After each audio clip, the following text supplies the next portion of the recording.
0.5 and 0.07 ರಲ್ಲಿ ಯಾವುದು ದೊಡ್ಡದು? 0.5. 7 ಪೈಸೆ ದಶಮಾಂಶ ಪದ್ಧತಿಯಲ್ಲಿ ಬರೆಯಿರಿ.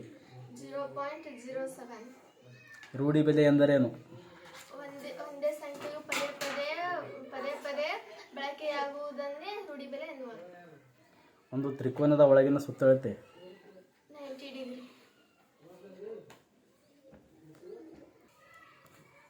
ಒಂದು ತ್ರಿಕೋನದ ಒಳಗಿನ ಸುತ್ತಳತೆ 180 ಡಿಗ್ರಿ. ವಿಶಾಲ ಕೋನ ಎಷ್ಟು ಡಿಗ್ರಿ ಇರುತ್ತದೆ?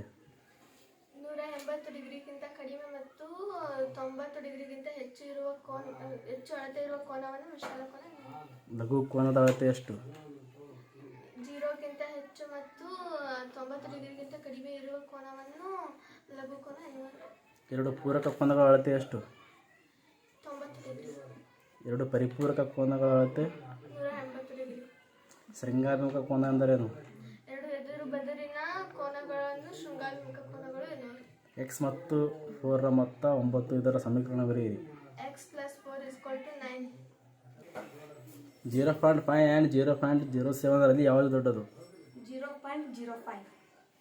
7 ಪೈಸೆ ದಶಮಾಂಶ ಪದ್ಧತಿಯಲ್ಲಿ ಬರೆಯಿರಿ. 0.07.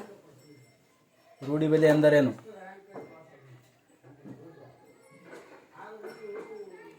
ಒಂದು ತ್ರಿಕೋನದ ಒಳಗಿನ ಸುತ್ತಳತೆ? 180 ಡಿಗ್ರಿ. ವಿಶಾಲ ಕೋನ ಎಷ್ಟು ಡಿಗ್ರಿ ಇರುತ್ತದೆ? 180 ಡಿಗ್ರಿ. 90 ಡಿಗ್ರಿ. 180 ಡಿಗ್ರಿ. ಎಷ್ಟು?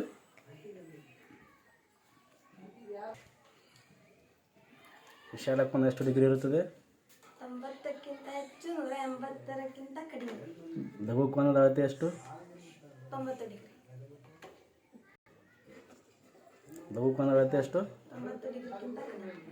ಎರಡು ಪೂರಕ ಕೋನಗಳ ಅಳತೆ ಎಷ್ಟು? 90 ಡಿಗ್ರಿ. ಎರಡು ಪರಿಪೂರಕ ಕೋನಗಳ ಅಳತೆ? 180 ಡಿಗ್ರಿ. ಶೃಂಗಾಭಿಮುಖ ಕೋನ ಎಂದರೇನು? x ಮತ್ತು 4 ಮತ್ತು 9 ಇದರ ಸಮೀಕರಣ ಹೇಳಿ. x + 4 = 1. ನಮ್ಮಗಳು 0.5 ಆ್ಯಂಡ್ 0.07 ರಲ್ಲಿ ಯಾವುದು ದೊಡ್ಡದು? 0.5. 7 ಪೈಸೆ ದಶಮಾಂಶ ಪದ್ಧತಿಯಲ್ಲಿ ಬರೆಯಿರಿ. 0.07. ರೂಢಿ ಬೆಲೆ ಎಂದರೇನು? ಒಂದೇ ಪದ ಪದೇ ಬಳಸಲಾಗುವುದೇ ರೂಢಿ ಬೆಲೆ. ಒಂದು ತ್ರಿಕೋನದ ಒಳಗಿನ ಸುತ್ತಳತೆ? 180 ಡಿಗ್ರಿ. ವಿಶಾಲ ಕೋನ ಎಷ್ಟು ಡಿಗ್ರಿ ಇರುತ್ತದೆ? 90 ಡಿಗ್ರಿ. ವಿಶಾಲ ಕೋನದ ಎಷ್ಟು ಡಿಗ್ರಿ ಇರುತ್ತದೆ? 180ಕ್ಕಿಂತ ಕಡಿಮೆ, 90ಕ್ಕಿಂತ ಹೆಚ್ಚು ಇರುತ್ತದೆ. ಲಘು ಕೋನದ ಅಳತೆ ಎಷ್ಟು? 190 ಆಗಿರುತ್ತೆ. 90 ಕಡಿಮೆ ಆಗಿರುತ್ತದೆ. ಲಘು ಕೋನದ ಅಳತೆ ಎಷ್ಟು? ಎಷ್ಟು ಡಿಗ್ರಿ ಇರ್ತದೆ? ಎಷ್ಟು ಡಿಗ್ರಿ ಕಡಿಮೆ ಇರ್ತದೆ? 90 ಡಿಗ್ರಿಗಿಂತ. ಎರಡು ಪೂರಕ ಕೋನಗಳ ಅಳತೆ ಎಷ್ಟು? ಎಷ್ಟು? 180. ಅಲ್ಲ, ರಾಂಗ್. 90.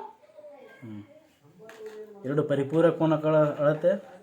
180. ಮುಂದೆ ಡಿಗ್ರಿ ಹೇಳಬೇಕಲ್ಲಿ. ಶೃಂಗಾಭಿಮುಖ ಕೋನ ಎಂದರೇನು? ಎರಡು ಎದರು ಬಿದುರು ಇರುವುದೇ ಶೃಂಗಾಭಿಮುಖ ಕೋನ. ಏನು ಎದುರು ಕೋನ? x ಮತ್ತು 4 ರ ಮೊತ್ತ 9 ಇದರ ಸಮೀಕರಣ ಬರೆಯಿರಿ. x + 4 = 9.